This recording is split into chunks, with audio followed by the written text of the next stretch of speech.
અમદાવાદના નારોલમાં હત્યાનો ભેદ ઉકેલાયો છે। નારોલમાં પોલીસે હત્યાના આરોપીની ધરપકડ કરી લીધી છે। હિના વર્માની હત્યા કેસમાં આરોપી અનિલ જંગમની ધરપકડ કરી લેવાઈ છે। પત્ની હિનાની 20 મેએ હત્યા કરી આરોપી ફરાર થઈ ગયો હતો। લાકડાના પાવડાના ઘા ઝીંકી પત્નીની હત્યા કરી દીધી હતી।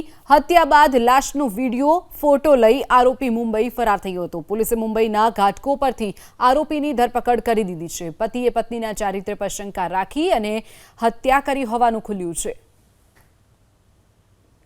ઉર્ફે અનિલ ઉર્ફે બોબી જંગમ, જેઓની ઉંમર આશરે 32 વર્ષ છે, તેઓની મુંબઈના ઘાટકોપર ખાતેથી ધરપકડ કરવામાં આવેલી। પ્રાથમિક દ્રષ્ટિએ તેઓના જે મરણ જનારના કપાળ ઉપર માર્યો હતો। ત્યારબાદ તેઓને જે નીચે પડેલ હતા ત્યાં બાજુમાં એક વોશ બેઝિન હતી, જે વોશ એરિયા હતો, તેની જે પાળી હતી તે પાળી ઉપર વારંવાર માથું તેઓનું કપાળ પછડાવીને તેઓની હત્યા કરવામાં આવી હતી।